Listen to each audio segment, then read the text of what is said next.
Welcome to my channel. So this is a circuit analysis playlist. So in this video, we are going to solve one Anna University problem. It's a 16 mark problem, May 2015 problem.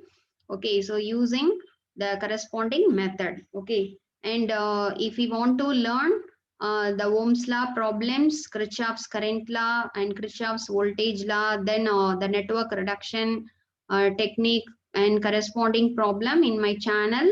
That is in the name of circuit analysis. One playlist is created. So in that all videos are available. You can watch, or I will give a link for those videos in the description box and iCard also. You can use it. Okay. So now you see the question. So this is a very simple and interesting question. So calculate. There is the three questions are given. One is the first question is equivalent resistance across the terminal of the supply. Okay, equivalent resistance means the total resistance of this circuit across the supply. Okay, so this is, you take it as a point A, and across the supply you take the 2 point A and B. So across AB, what is the total resistance value? It is the first question. Then the second question, total current supplied by the source. Okay, so what is the current supplied by this 100-volt battery? We have to calculate. Then the third question, power delivered to 16 ohm resistor. So in this, where is the 16 ohm resistor? This is. Okay, so you just consider this is the load resistor. Across this 16 ohm resistor, what is the power delivered? We have to calculate. So this is the three thing we have to find out. So first one, we are going to find out the thing that is equivalent resistance across the terminal. So equivalent resistance. So already you know we can solve the any complex network by resistors in series, resistors in parallel. Okay. So here you see the resistances. Some resistances are connected in series, parallel. Okay. So not in a single step we can solve this network. So using some more step we can reduce this complex network into one single resistance. Okay. So in order to reduce the network into the single resistance, so first we have to see, we have to reduce the network from the last end to this end. Okay. So you see the last end. So in this last end, so you see this last one. So here the 4 ohm and this 16 ohm and 4 ohm. These three resistances are connected in which combination? Series combination. Okay. So you see that is one end of 4 ohm is connected with one end of 16 ohm. So this 4 ohm and 16 ohm is connected in series. Similarly, one end of 16 ohm is connected with one end of the 4 ohm. The another end is in different node. Okay. So that's why this 4 ohm and 16 ohm and this 4 ohm are connected in which combination? Series combination. Okay. So you see this 4 ohm and 16 ohm and 4 ohm, these three resistances are connected in series. Okay. If two or more resistances are connected in series means what is the equivalent resistance of this one? You just add. So 4 plus 16 plus 4. So we can get 24 ohm. Okay. Then you just replace this three resistances by that total value 24 ohm in the next diagram. So you see the next diagram, this 4 ohm, 16 ohm, this 4 ohm, you just replace it with 24. Okay, and remaining this 12, 6, 6, 12, 8, 8, you are just as it is, you just draw. Okay, then you see the second diagram.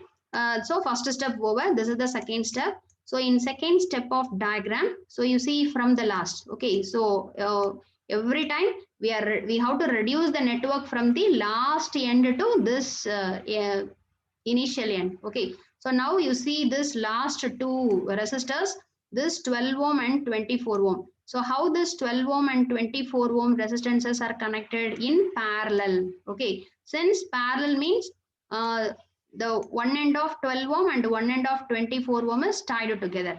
Similarly, the second end tied together. Okay, so this type of connection is called as parallel. Okay, if only one end is connected, another end is in different point means it is called as a series.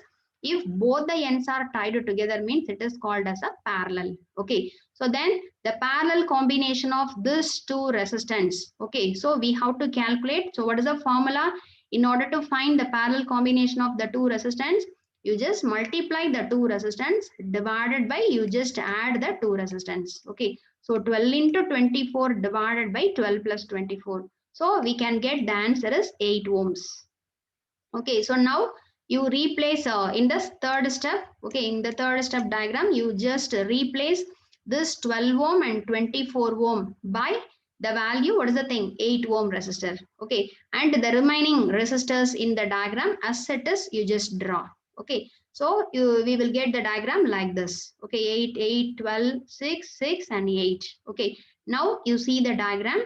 So in this diagram, this 6 and 6 and 8. Okay, so these three resistances are connected in series. Okay, not this 12. Okay, so this 12 is connected in parallel with this thing. So first we have to reduce this 6, 8, 6 is connected in series. Okay, if these three resistances are connected in series means, so how can we calculate? You just add those resistances value. Okay, so 6 plus 8 plus 6, so we can get 20 ohm. Okay, in the next diagram, you just replace the 6, 8, 6, you just replace it with one single resistances of 20 ohm.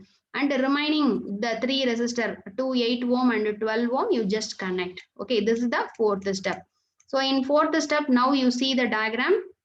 So here in the last, these two resistances, 12 ohm and 20 ohm, how it is connected? It is connected in parallel. Okay, since both the ends are tied together. Okay, the first end is tied together, second end is tied together. So 12 parallel combination with 20. So 12 into 20 divided by 12 plus 20. So we can get the answer is 7.5 ohms. Okay. So now you replace these two resistances by the 7.5 ohm, and now in circuit already two 8 ohm resistances are available. So now you see these three resistances. Okay, these three resistances are connected in which combination? Series. So the series combination of these three resistances, you just add 8 plus 8 plus 7.5, we can get 23.5 ohm. Okay, so now we reduced the given network into one single resistances. That resistance value is said to be 23.5 ohm. So this is the equivalent resistance of the given network. So the first question we calculated. Okay, the first question is to find out the equivalent resistance across the terminal of the supply. So the equivalent resistance is calculated as 23.5 ohm. Okay, then what is the second question? The second question is that the current supplied by the voltage source. Okay, so now the complex circuit is reduced into the simple circuit. Okay, so you see here one voltage source, one resistance is there. So because of this voltage source, there is some current is flowing through this resistance. So that current we have to find out. Okay, so that current we take it as a IT, I total. Okay, so that current according to Ohm's law, what is Ohm's law? V is equal to I into R. Okay, so from that, if we want to find out the current I means V divided by R. Okay, so the current is equal to total voltage divided by the total resistance. So which is equal to, what is the total voltage? 100 divided by what is the total resistance? 23.5. So if you are making the calculation, we can get a 4.25 amps. Okay, so this is the total current supplied by the source. Okay, so the second one we calculated. And the third question is that what is the power delivered to 16 ohm resistor in our diagram? So this is our given diagram. So in this diagram, we have to find the power delivered to this 16 ohm resistor. So in order to calculate the power, so we may have the three different formula. One is the product of voltage into current. Okay, that is what is the voltage across the 16 ohm multiplied with the current flowing through the 16 ohm. This is one formula. Or otherwise, the current flowing through the particular 16 ohm resistor divided by I squared into R. This is the one formula. or voltage across the resistance square divided by R. Okay, we may use any formula. So anyway, we have to calculate the current flowing through this 16 ohm resistor. Okay, so in order to calculate the current flowing through this 16 ohm resistor, so we may use the mesh analysis. Okay, so already you know the mesh analysis. So what is mesh analysis? In order to find out the current using first mesh analysis, first we have to identify how many meshes are there. Mesh is nothing but the closed path. Okay, closed path that does not contain any closed path. It is called as a mesh. So in this, so this is a one closed path. Okay, so you see this 100 volt, 8 ohm resistor, 12 ohm resistor, 8 ohm resistor. This is a one mesh, and this is the second mesh, and this is the third mesh. Okay, so in the diagram there are three meshes are there. Okay, and what is the next step? So for each mesh we have to mark the current. Okay, so let us consider current flowing in the first mesh is I1, and the current flowing in the, you see in clockwise, the current flowing through the first mesh is I1, current flowing in the second mesh is I2, current flowing in the third mesh is I3. Okay, so you just mark. This is the second step. Then third step, that is we have to write the Kirchhoff's voltage law for first mesh separately, second mesh separately, third mesh separately. Then we can convert that three equation into matrix form, and from the matrix we have to calculate del del I1, del I2, del I3. Then we have to find out the current I1, I2, I3. It is the one method. And so you know inspection method. Okay, so in inspection method directly we can write the matrix from the diagram, okay, in a simple way. So what does inspection method means? If the circuit consisting of three loop means we can get one 3 by 3 matrix. Okay, 3 by 3 resistance matrix with the variable, how many variables in our circuit? Three variable I1, I2, I3. Okay, so I1, I2, I3, which is equal to the constants, that is voltage rise in a first loop, second loop, third loop.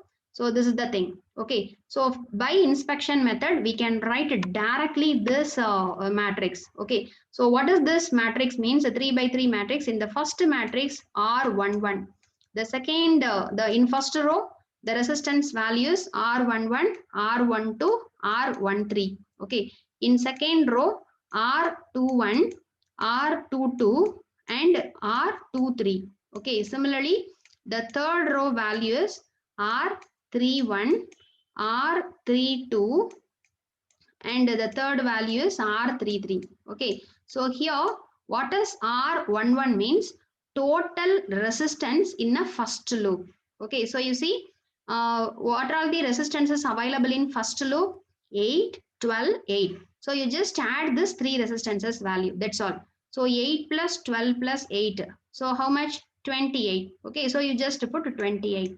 Okay, similarly R12, what does R12 means? The common resistance between first loop and second loop. Okay, so in this is the first loop, this is the second loop. So which resistance is available common for first loop and second loop? This 12 ohm resistor. Okay, so R12 value is 12 ohm. Okay, so while writing this common resistance, you just put one minus symbol.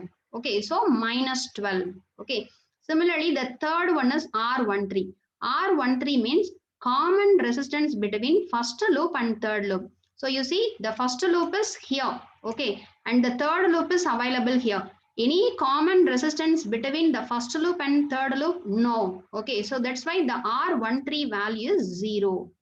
Okay, then the second row is R21. So R21, so this R12, R21 values are always equal.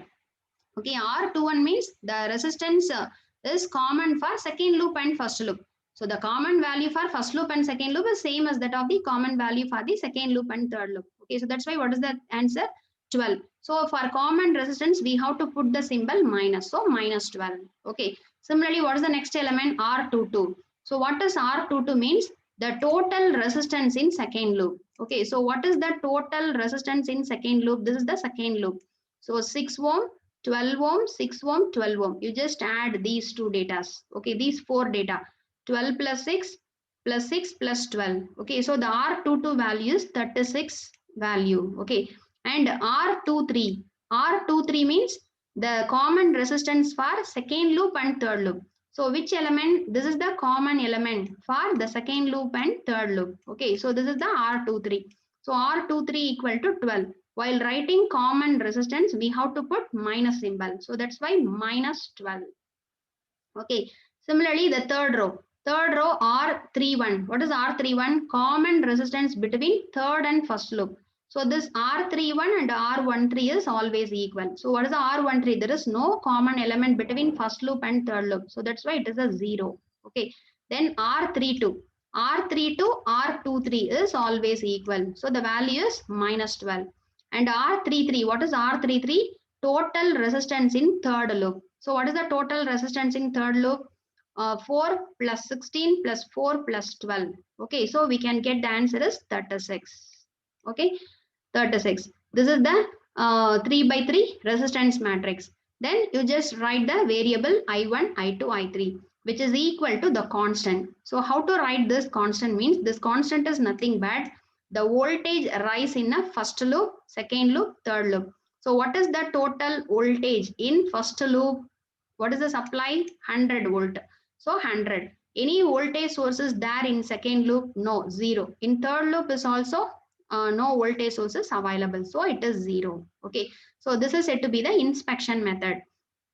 So that is once KVL written, we can convert into matrix. That is a one method. This is the directly we can write from the mesh. We can write directly this 3 by 3 matrix. It is called as an inspection method. Okay. So from that, what is our aim? Our aim is to find out the power delivered by the 16 volt battery. So in order to find out the power, we just calculate the current flowing through this 16 volt battery. Okay. So our aim is to only find out this current I3. Okay, this I3 we have to find out. So in order to solve this variable I3, first we have to calculate the determinant value of this 3 by 3 matrix. Okay. So determinant equal to, so 28 into 36 multiplied with 36 minus of minus 12 into minus 12. So 12 squared. Okay. Similarly, minus of minus 12, it is a plus 12 multiplied with minus 12 36 minus 0, then the third value 0. Okay, so if we are calculating, we can get the del value as 27,072. Okay, then our aim is to only find out the current I3. Okay, no need for I1 and I2. Our question is to, we have to find the power delivered by 16 volt battery. So that's why we are calculating del I3. What is meant by del I3? In that 3 by 3 matrix, you just replace this third column. Okay, you just replace this third column by this constant value. Okay, so we can get 28 minus 12 0, minus 12 36 minus 12 100 0 0. Okay, then you find the determinant value. So the determinant value as 14,400. Okay, so after calculating del I3 and del, we can calculate I3. Okay, so the current flowing through the third loop, it is nothing but it's a ratio of del I3 divided by del. So 14,400 divided by the 27,072, we can get the answer is 0.53 amps. Okay, so current flowing through this 16 ohm resistor we calculated, but the question is to power delivered to 16 ohm resistor. Okay, so according to the power formula, what is the power delivered to the particular resistor? The power P equal to I squared into R. Okay, so the current flowing through the particular 16 ohm resistor multiplied with the resistance value. Okay, so what is the current? Just now we calculated 0.53 amps. So 0.53 squared multiplied with the resistance value is 16. Okay, so we can get the answer is 4.49 watts. Okay, so unit, you know, what is the unit for the power? The power is 4.49 watts. Okay, so this is a big question, 13 mark or 16 mark problem. So this question is asked in Anna University final exam in May 2015. Okay, so here the three things we calculated. One is using the series, resistor in series and parallel combination, we calculated the total resistance. Okay, Then using Ohm's law, we calculated the current, total current. Okay, then using mesh analysis, we solved the current flowing through the 16 ohm resistor. After that, we derived the power delivered to the particular resistor. Okay, so this is the very important, this type of problem, it may come. Okay, so thanks for watching my channel, and please subscribe my channel for more videos. And if you like the video means that is you click the thumb button. And if you want to learn the remaining videos of the circuit analysis paper in my channel, the circuit analysis playlist is there. In that, all videos are available in a order, you can see, or I will give link for those videos in the description box also, you can refer it. Okay, so thank you. We will meet in the next video with some interesting problem.